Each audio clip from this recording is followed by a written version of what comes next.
Brigitte Neveu, candidate donc Reconquête pour la deuxième circonscription Vendée, et son suppléant François de Chantirac. Et nous avons pensé utile pour les militants et les électeurs d'en savoir un petit peu plus à notre sujet. Alors, Madame Neveu, Brigitte, est-ce que vous pouvez vous présenter à nous en quelques mots? Oui, bien sûr, je suis donc Brigitte Neveu, je suis candidate pour Reconquête pour la première fois. Je l'ai été avant pour le Rassemblement national pendant de nombreuses années. J'ai 3 enfants, j'ai 11 petits-enfants, je suis pupille de la Nation et je suis contente de me présenter. Je suis très honorée d'avoir été investie pour que la France reste la France grâce à Éric Zemmour. Alors, vous disiez que vous étiez pupille de la Nation, mais simplement, qu'est-ce qu'être pupille de la Nation et comment êtes-vous arrivé à être pupille de la Nation? Écoutez, j'ai été adoptée donc par la Nation parce que je me suis trouvée orpheline. Mon père a été fusillé, torturé et fusillé par les Allemands le 15 juillet 1944 et j'avais 2 mois. Voilà. Et donc, c'est à ce titre que la Nation m'a adoptée et que pour cela, j'ai envie de la défendre et que le sang de mon père coulant dans mes veines, je résiste aussi au maximum.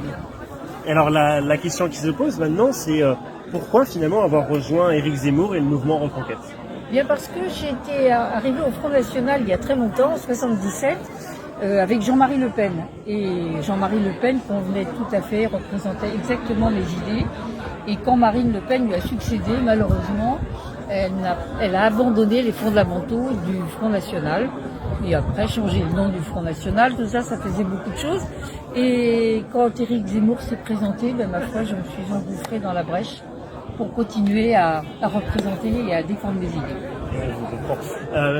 Pourquoi avez-vous choisi de vous présenter en Vendée, dans la deuxième circonscription?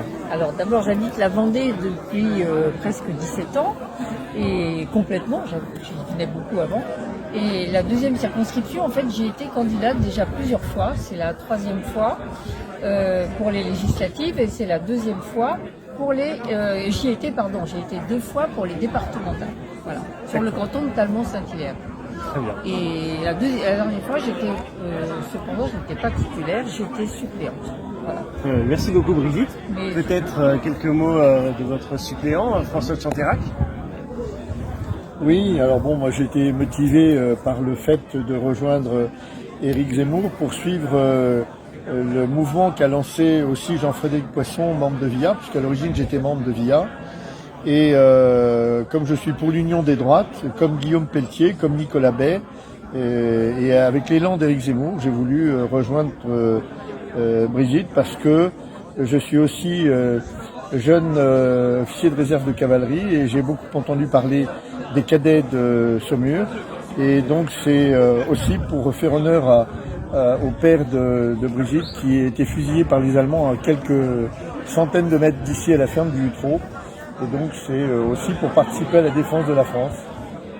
Alors, en tant que député, comment allez-vous défendre notre territoire au niveau local et au niveau national? Comment allez-vous défendre la France? Eh bien, écoutez, sur la circonscription, déjà, je m'opposerai donc à toute implantation d'éoliennes nouveaux projets. Il y en a un qui se prépare à la Chapelle-Hermier et je suis également contre les éoliennes en mer. Ensuite, je m'occuperai plus particulièrement de nos anciens pour les maintenir à domicile le plus longtemps possible parce que c'est un souci.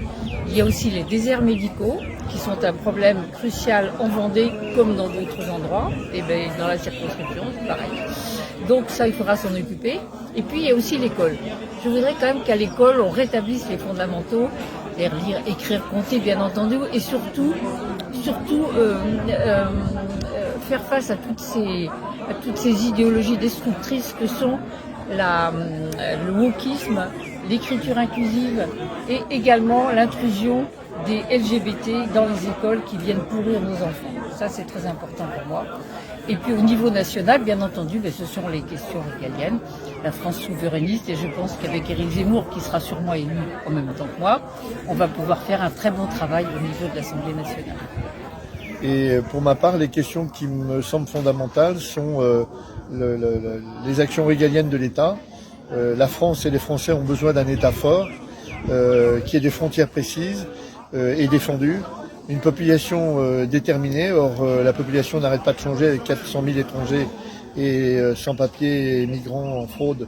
Et puis il faut aussi que notre justice applique ses décisions et que la France redevienne souveraine et au niveau politique étrangère, qu'on soit à nouveau un État indépendant et reconnu.